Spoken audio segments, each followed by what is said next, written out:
여러분 반갑습니다. 한 푼으로 시작하는 부동산 간접 투자를 강의할 최수석입니다. 아주 여러분 즐거운 시간 같이 한번 해보실까요?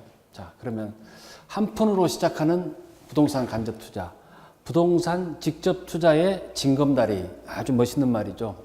누구나 다 부동산을 통해서 큰 부동산 투자를 통해서 큰 돈을 벌고 싶어 하는 거죠. 그러면은 근데 하고 싶은데 큰 돈이 없습니다. 어떻게 할까요? 돈을 모아야 되겠죠, 먼저. 이런 저금통을 통해서 한 푼, 두 푼 모아야 되겠습니다. 그리고 나서 그거를 이러한 간접 투자를 통해서 투자를 하시고, 그리고 나서 이런 직접 투자 이쪽으로 넘어간다.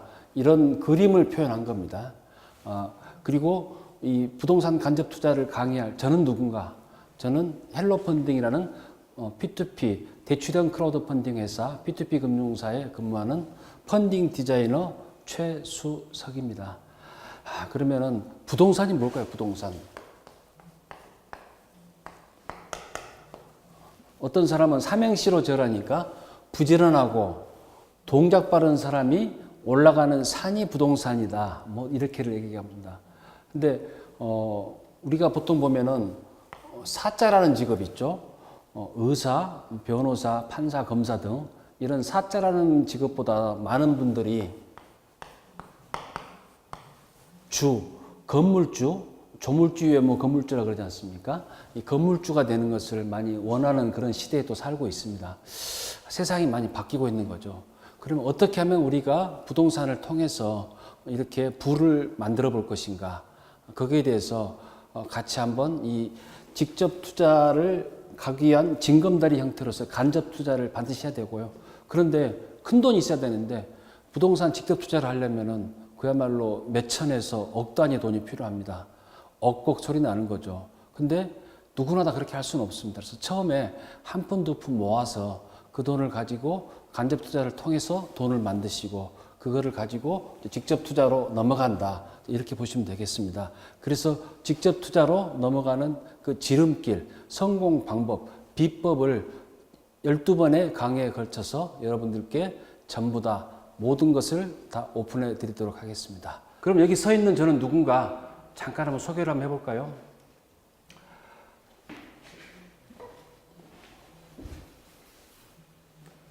사진이 멋지죠? 사진이 아주 웃으면서 잘 나왔습니다. 제가 TV에 출연하면서 찍은 사진인데요. 세상 멋있게 웃고 살자 이렇게 웃는 사진을 보여놨고요. 제 이름이 최수석입니다. 수석도 그냥 수석이 아닌 최수석입니다. 아주 뭐 저희 부모님께서 이름을 잘 지어주셨죠. 그리고 제가 지향하는 바는 부동산 금융의 솔루션 프로바이더, 부동산 관련해서 뭔가 투자라든가 또는 자금이 필요하신 분들, 그런 분들한테 해결책을 제시해 주자. 그래서 주택금융이나 또는 수익용 부동산 금융 또는 부동산 프로젝트 파이낸싱 같은 그런 고난이도의 그런 여러 가지 금융에 대해서도 어떤 해결책을 제시해 주는 사람. 그래서 여기 사진에 보시면은 진흙탕에 빠진 차를 어떤 여성분이 혼자 열심히 밀고 있는데 잘 안 밀어지겠죠. 그때 같이 좀 밀어드리자. 이런 솔루션 프로바이더, 해결책을 제시해 주는 사람이 되자. 이렇게 하는 거고요. 현재 저는 헬로 펀딩이라는 대출형 크라우드 펀딩 P2P 회사의 부대표로 근무하고 있고요. 전 직장은 외환은행에서 여러 가지 부동산 금융 업무를 맡아왔습니다. 그리고 저의 좌우명은 낭중지추입니다. 낭중지추, 주머니 속에 송곳이란 말이죠. 그래서 능력과 재주가 뛰어난 사람은 언젠가는 두각을 나타내게 된다. 그런 좋은 말이 되겠습니다. 그런 좌우명으로 세상을 한번 열심히 살아보자. 그렇게 살고 있습니다. 자, 그러면은 저희가 12번에 거쳐서 얘기할 그 목차를 한번 살펴볼까요? 전체 목차를. 오늘은 지금 이 시간은 첫 번째 전반적인 오리엔테이션 시간입니다. 그리고 부동산 간접 투자의 삼각축, 즉 부동산 펀드와 리츠 그리고 P2P 이 세 가지를 가볍게 설명하는 시간이 되겠습니다. 그리고 두 번째부터 다섯 번째까지는 부동산 투자의 기본 상식들, 부동산 관련된 법률이나 그리고 정책, 금융, 경공매, MPL, 세무 등을 쭉 알아보도록 하겠습니다. 그래서 우리가 부동산 투자에 대한 기본 지식이 있어야 되겠죠. 그걸 알아보는 시간이 되는 거고요. 그 다음에 여섯 번째는 부동산 펀드를 집중적으로 해보여 봅니다. 그리고 7번째는 리츠, 그리고 8번째는 3회차에 걸쳐서 8회차부터 10회차까지는 P2P를 통해서 요즘 P2P가 굉장히 활성화되고 있죠. 그리고 또 많은 분들이 P2P에 참여를 하고 있습니다. 그 P2P가 무엇이고 P2P를 통해서 우리가 부동산 간접 투자를 어떻게 할 것인가를 또 알아보는 시간을 갖겠습니다. 11번째는 또 이런 여러 가지 펀드와 리츠 P2P 외에도 부동산을 간접 투자하는 방식들이 또 여러 가지가 있을 수가 있습니다. 그거에 대해서 신탁 또는 연금 그리고 태양광 또는 ABS 인프라 투자 등을 또 알아볼 겁니다. 그리고 마지막 12번째는 직접 투자로 이제 나아가셔야 되겠죠. 간접 투자를 통해서 일종의 시드머니 자본금을 준비해 가지고 직접 투자로 나가야 되는데 그때 직접 투자로 나갈 경우에 어떠한 게 필요할 것인가 그런 거를 알아보는 시간을 갖도록 하겠습니다. 자, 그러면은 부동산 간접 투자의 매력 한번 같이 보실까요? 직접 투자만이 모든 것을 다 끝낼 수 있다. 그건 아니죠. 간접 투자를 통해서도 엄청나게 많은 걸 우리가 얻을 수가 있습니다. 그래서 이거 보시면은 누구나 알 수 있는 빌딩이죠. 서울 잠실에 있는 롯데 월드타워입니다. 123층짜리 멋있는 빌딩이죠. 이 롯데 월드타워를 단돈 10,000원에 주인이 될 수 있는가? 10,000원에 될 수 있다면 또 엄청난 또 행운이겠죠. 충분히 가능합니다. 그러면은 방법이 있다면 그 방법은 10가지가 넘는다고 볼 수가 있습니다. 야, 엄청나게 많은 방법이 있죠. 가장 좋은 방법은 내 돈으로 저 빌딩을 그냥 사는 겁니다. 그럴 수만 있다면 기가 막히겠죠. 그렇지만은 그게 안 되면은 123층 중에 한 개 층만 사는 거죠. 아니면은 한 개 층 내에 한 개 호실만 사는 방법. 여러 가지 방법이 있겠습니다. 그리고 또 하나 방법은 우리가 지금 알아보려고 하는 간접 투자. 3가지 방식, 부동산 펀드나 리츠 또는 P2P를 통해서 또 이 빌딩의 일부를 소유할 수가 있는 거죠. 그리고 또 여러 가지 아주 못된 방법이겠지만 사기를 친다든가 또는 여러 가지 또 나쁜 방법, 강압에 의해서 뺏어버린다든가 그건 안 되겠죠. 그거는 우리가 해서는 안 되는 방법이겠지만 여러 가지 방법이 있겠습니다. 그러면 그런 여러 가지 많은 방법 중에서 가장 효과적인 방법이 무엇인가? 신문 기사를 하나 보여드립니다. 부동산 펀드 상장 리츠 인기가 있다. 10만 원만 투자해도 건물주가 될 수 있다. 기대 수익은 연 6에서 7%. 물론 맞습니다. 그리고 여기다 플러스 또 여러 가지 P2P 그리고 또 유사 투자 방식 이런 게 있거든요. 그거를 잘 머릿속에 배워서 활용하시면은 굉장히 또 우리가 이런 큰 빌딩도 우리가 간접적으로 소유할 수 있는 그런 형태가 된다는 거죠. 밑에 한번 보실까요? 0이 엄청나게 많습니다. 몇 개나 되죠? 세볼까요? 6, 7, 8, 9, 10, 11, 12, 13, 14개. 0이 14개입니다. 얼마인가요? 100조죠, 100조. 어마어마합니다. 100조 원. 이걸 왜 표시해 놨는가? 부동산 간접 투자를 통해서 현재까지 투자되어 있는 금액이 부동산 펀드와 리츠, P2P를 다 합하면은 100조가 된다는 겁니다. 대단한 거죠. 우리들이 모르는 사이에 어마어마한 그런 부동산 간접 투자가 이렇게 많이 이루어지고 있습니다. 그리고 금융상품은 잽이고 부동산은 한방이다. 무슨 권투 선수는 아닙니다만은 이런 얘기를 해놨는데요. 우리가 부동산은 보통 그렇게 한 방에 크게 또 이렇게 많은 큰 돈을 벌 수 있다 이렇게 얘기할 수도 있는 거죠. 그렇지만은 이제 금융상품은 잽 하나하나 모아간다는 거죠. 이제 금융상품의 대표적인 게 적금이죠, 적금. 정기적금. 금융상품의 대표적인 적금인데 적금을 매달 또는 이렇게 매 분기 또는 매일 들어가면서 돈을 모으는 방법이 있겠습니다. 이 적금을 넣는다는 것은 적금을 넣는 방법 중에서 2가지가 있죠. 적금의 이제 풍차 돌리기. 풍차 돌리기 1번의 방법이 있습니다. 풍차 돌리기 1번의 방식은 좀이라도 높은 금리를 받는 거죠. 그래서 예를 들면은 1년짜리 적금을 드는데 첫 달에 6개월치를 왕창 넣는 거죠. 그리고 나서 가만히 있다가 마지막 달에 가서 나머지 6개월치를 넣는 거죠. 그러면은 선납된 것과 이연된 게 서로 합해져 가지고 금리가 한 2%포인트 정도 올라가게 됩니다. 그런 풍차 돌리기 방식. 두 번째 풍차 돌리기 방식은 이거는 또 약간 그야말로 풍차 돌리기 방식이죠. 예를 들어서 1년짜리 적금을 들면서 1년에 매달 넣는 게 10만 원이다. 그러면은 1년짜리 적금을 들면서 첫 달에 10만 원짜리 하나를 넣는 거죠. 그리고 나서 두 번째 달에 또 10만 원짜리 또 하나 가입하는 겁니다. 그다음에 세 번째 달에 또 10만 원 가입하고 그러면은 저 1년 쭉 이렇게 가다 보면은 13개월 차부터는 적금이 만기가 되면서 돈이 1년이니까 불입된 금액이 120만 원이겠죠. 거기다 플러스해서 이자가 붙으면은 거의 한 130만 원 가까이 되겠죠. 그게 매달 130만 원씩을 내 손에 쥐게 되면서 거기에 대해서 목돈을 모으는 방법, 그거를 우리가 이제 적금의 풍차 돌리기다 이렇게 얘기를 하고 있죠. 그렇지만 이렇게 이제 돈을 모아서는 적금이란 것은 금리가 너무 낮잖아요. 지금 뭐 1.5에서 한 2% 정도. 그렇지만은 부동산 간접 투자를 하게 되면은 좀 더 높은 수익률을 많이 얻을 수 있기 때문에 그 부분을 우리가 잘 알아볼 필요가 있겠습니다. 자, 그러면 두 번째, 우리나라 국민들의 자산 상황과 그리고 부자들을 한번 알아보도록 하겠습니다. 누구나 부자가 되고 싶어 하죠. 자, 부자 되세요. 뭐 이런 말도 있지 않습니까? 자, 그러면은, 통계청과 금융감독원 그리고 한국은행에서 공동으로 발표한 어떤 공신력 있는 자료를 가지고 우리가 같이 우리나라 국민들의 자산 상황을 한번 알아보겠습니다. 그리고 나는 어디에 위치했는가 그것도 한번 같이 한번 보실까요? 자, 2017년 우리나라 가구의 경제 상황 보시면은 우리나라 국민들의 순자산은 3억 1,142만 원입니다. 그리고 가운데 가로로 돼 있죠. 가운데 가로로 돼 있는 금액이 1억 8,525만 원.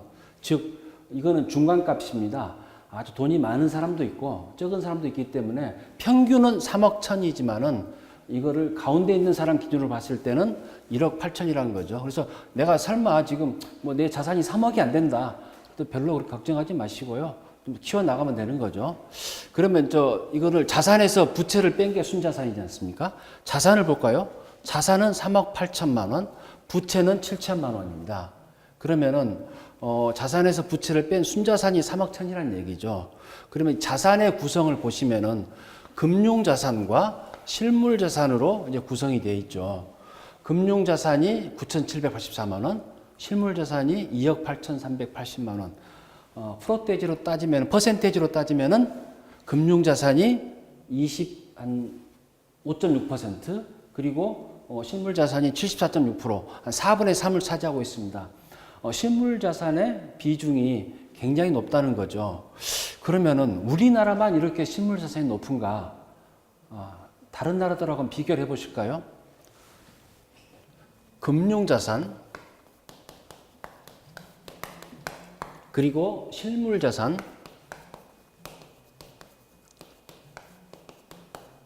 자, 우리나라 한국은 실물자산이 많은 나라라고 그랬지 않습니까? 금융자산이 한 30%, 실물자산이 한 70% 구성되어 있습니다. 그리고 미국은 금융자산이 70%, 그리고 실물자산이 30%, 우리나라하고 반대로 되어 있습니다. 굉장히 금융자산의 비중이 높은 나라입니다. 옆에 있는 나라, 가깝고도 먼 나라죠. 일본은 금융자산이 60%, 그리고 실물자산이 40%.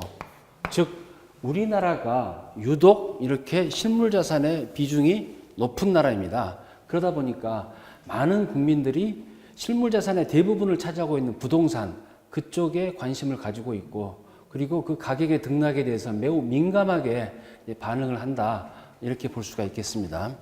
그러면 2017년 3월 말 기준 한번 어떻게 증가됐는가 볼까요? 전년 대비해서. 금융자산은 1.5%가 증가됐고, 그리고 실물자산은 5.1%가 증가됐습니다. 거의 3배 이상 더 증가가 됐죠. 그만큼 실물자산의 증가 속도가 훨씬 빠르다는 겁니다. 실물자산의 증가율은 주로 이제 부동산이다 이렇게 돼 있고요. 그리고 또 봤을 때 금융자산의 비중은 구성비로 봤을 때도 0.7%가 하락했고, 실물 자산은 늘어났다 이렇게 되어 있습니다. 그만큼 실물 자산에 대한 선호도가 높아가고 있다는 거죠. 밑에 복잡한 숫자가 나와 있습니다. 잠깐만 보시면은 자산과 금융자산, 실물자산 이렇게 구성 세 가지로 나와 있잖아요. 그 중에서 유념해서 봐야 될 게 구성비를 보시면은 전년도 2016년 대비해서 2017년이 부동산 쪽이 0.9%로 가장 많이 늘어났습니다. 그만큼 모든 사람들이 부동산에 관심을 가지고 있다는 거죠. 그래서 우리가 부동산에 관심을 가져야 되는 이유가 바로 여기에서도 이제 알아볼 수 있다는 거죠. 자, 그러면 가구 소득 증가나 여유자금 발생 시에 어디다 운용하는가 그 내용을 보실까요? 이제 저축과 금융자산 투자 그리고 부동산 구입 두 가지를 크게 봤을 때 부동산 구입이 2016년에 비해서 훨씬 많아지고 있습니다. 그만큼 많은 분들이 이제 부동산 투자에 관심을 가지고 있다. 이런 것을 다시 한번 이제 말씀을 드리는 거죠. 가구주 특성하고 그다음에 자산 유형별 가구당 보유액 이걸 한번 보실까요? 중요한 것은 연령대별로 어떻게 되고 있나. 내가 속한 연령이 어떤가 한번 보실까요? 30세 미만에서는 실물 자산의 구성비, 실물 자산의 구성비가 47%입니다. 그리고 40대로 가면은 64%, 그다음에 30대가 64%네요. 그다음에 40대가 70.8%, 50대가 74%, 그리고 60세 이상이 81%입니다. 연령대가 높아질수록 계속해서 실물 자산의 구성비가 높아지고 있다. 이런 것을 표현할 수가 있고요. 그리고 부동산 투자 의사 및 투자 목적 그리고 운용 방법에 대한 비율 이렇게 나와 있는데요. 투자 목적을 보시면은 투자 목적 주로 여기서 전년 대비해서 숫자가 많이 늘어난 걸 보시면은 임대 수입 목적이 많습니다. 2.0%.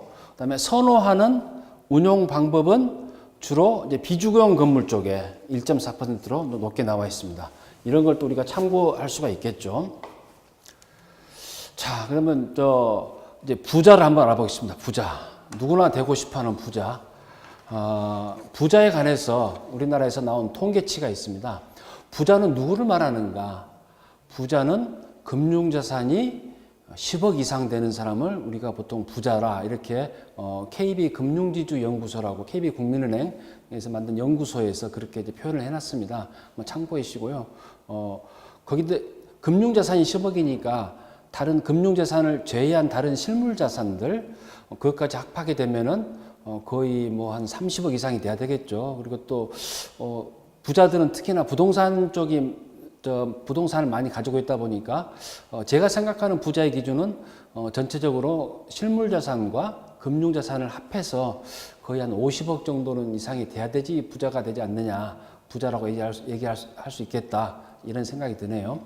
자, 그러면은 한국 부자 수가 몇 명이나 되는가 쭉 보시면은 이 금융자산이 10억이 넘는 분들을 표현한 겁니다. 2012년부터 2027년까지 쭉 표현했는데 2017년 기준에서 27만 8천 명입니다. 상당히 많죠. 우리가 생각했던 것보다 부자 수가 많습니다.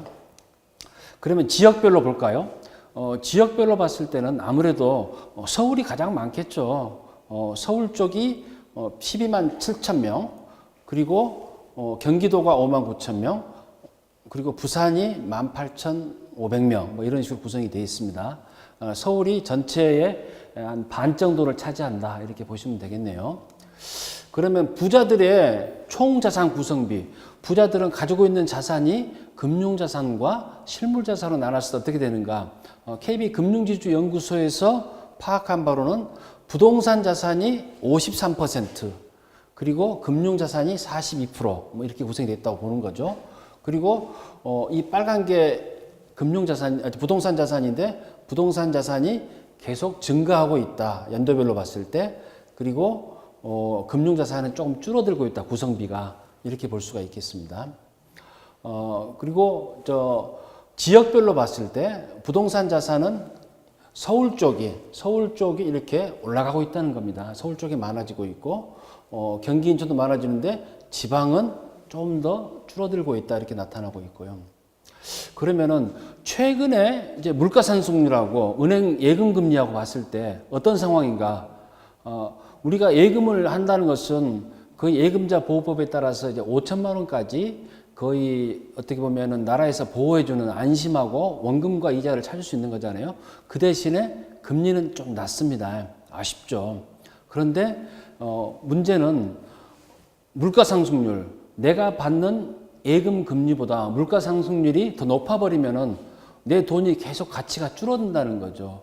그 추이를 한번 보는 겁니다. 그래서 이쪽에 막대 그래프는 물가 상승률입니다. 그리고 선으로 표시된 것은 예금 금리입니다. 이렇게 봤을 때 물가 상승률은 쭉 이렇게 들쑥날쑥하지만은 그래도 예금 금리가 물가 상승률보다는 좀 더 높았습니다.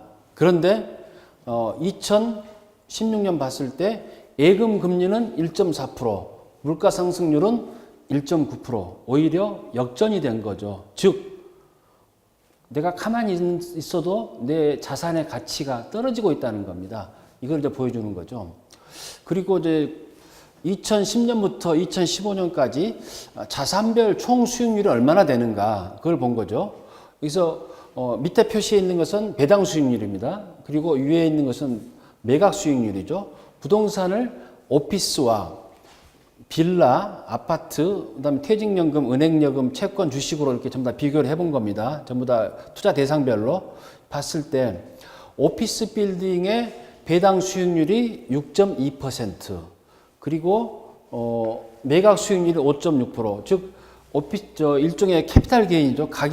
오피스의 가격이 올라서 그만큼 매각 수익률이 나온 거죠. 아파트 같은 경우 보시면은 배당 수익률이 3.4%, 아파트 가격이 올라서 받는 매각 수익률이 4.4%. 이제 은행 예금은 매각 수익률이라는 게 나타날 수가 없죠. 그래서 2.7%.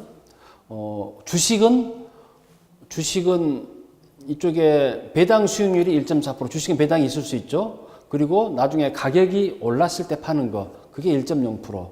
봤을 때 주식은 2.3%의 전체 수익률이죠. 예금은 2.7%. 그리고 오피스 빌딩 같은 경우는 두 개 합하면 11.8%, 굉장히 높은 수익률이 나옵니다. 아파트가 7.8%. 그래서 자산별로 봤을 때 그래도 오피스라든가 아파트 이런 쪽이 굉장히 높은 수익률을 보이고 있다. 이런 것을 실증적으로 보여줄 수 있는 겁니다. 과거 5년간의 통계를 보면은요. 그리고 금융자산하고 2010년부터 2015년까지 부동산 자산하고 금융자산하고 비교를 해본 겁니다. 봤을 때 역시 부동산 자산이 금융자산보다 더 수익률이 높다. 이것을 표현하는 그래프가 되겠습니다.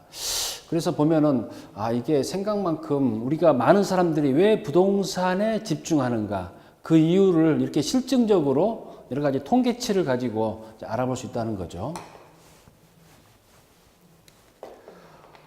그리고 많은 사람들이 은퇴를 생각합니다. 은퇴를 생각하면서 은퇴에 대한 준비를 하는데 뭘로 준비하는가?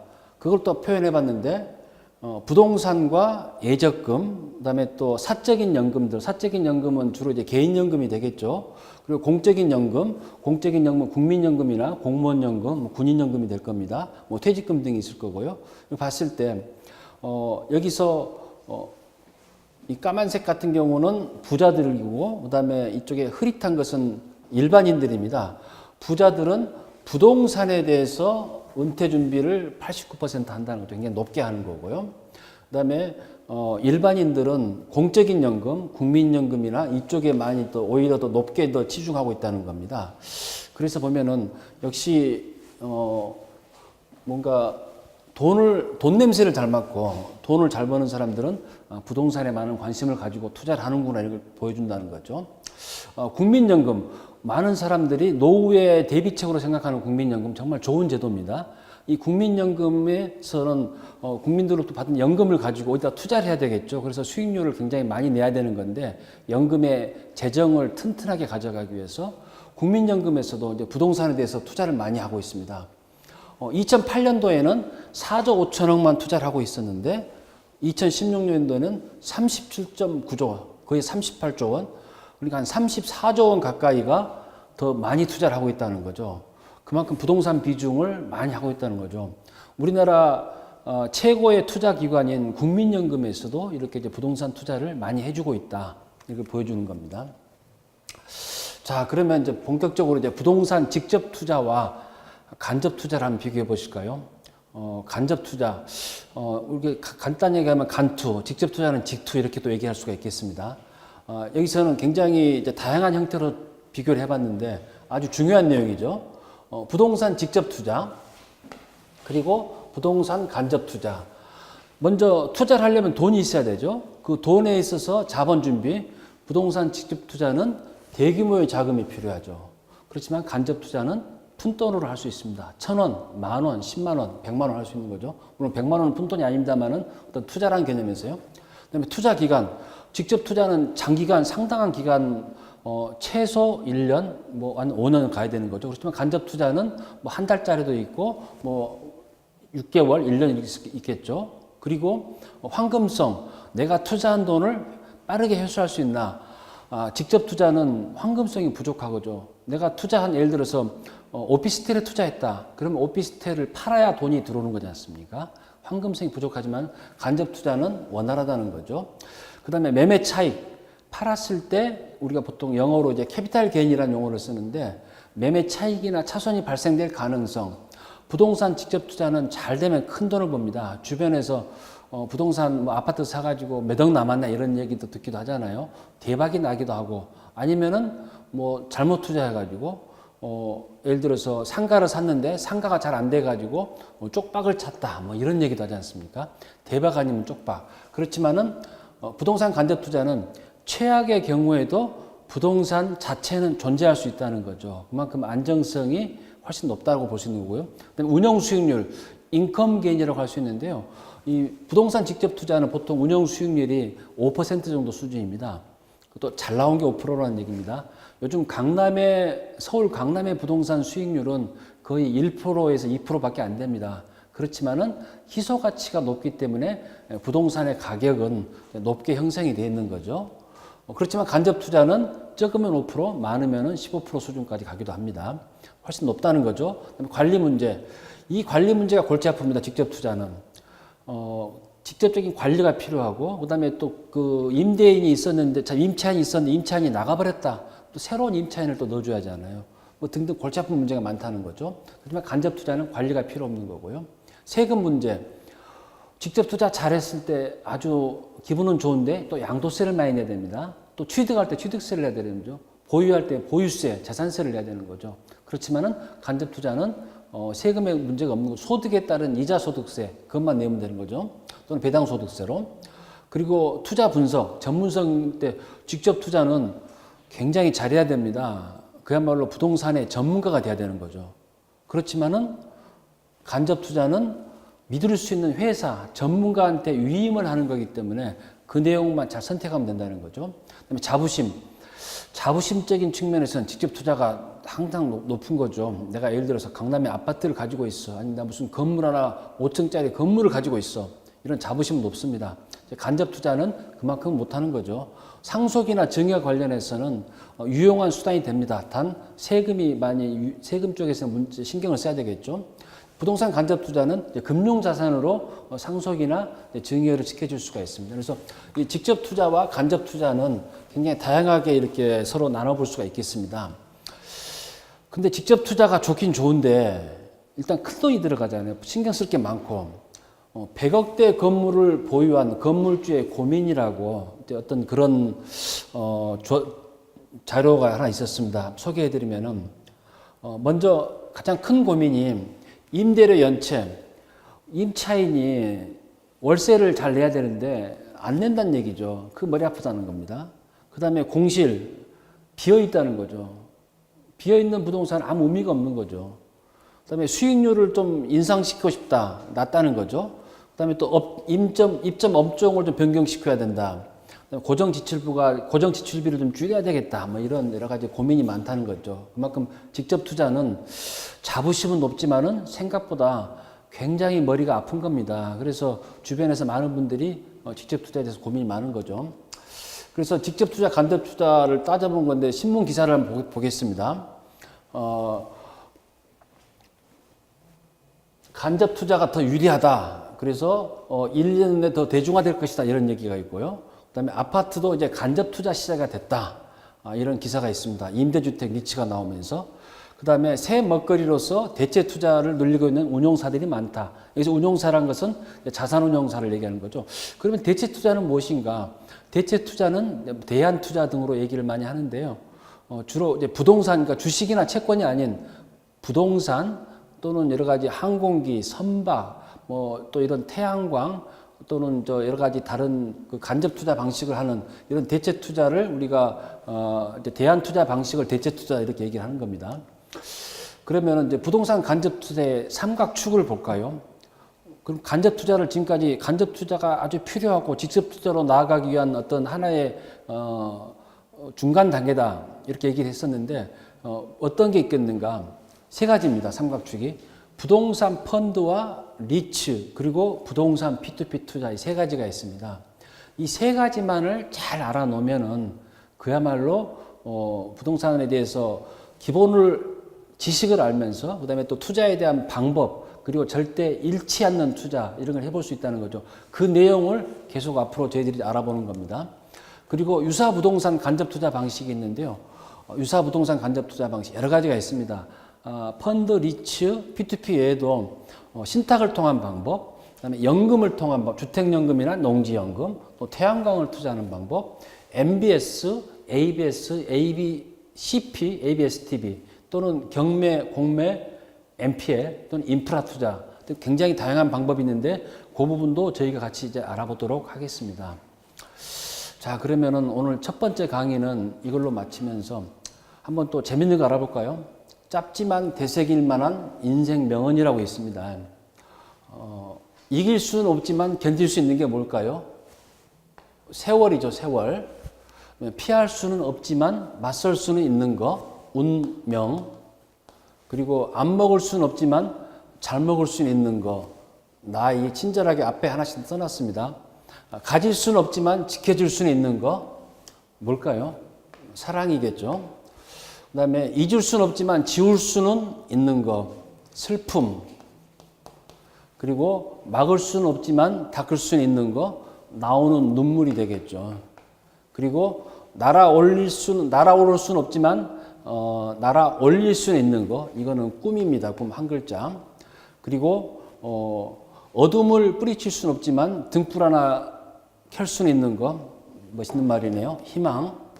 그리고 마지막입니다. 잡을 수는 없지만 놓을 수는 있는 거, 욕심. 어디 인터넷에서 한번 퍼온 겁니다. 자, 그러면 두 번째 시간에서 뵙겠습니다. 수고하셨습니다.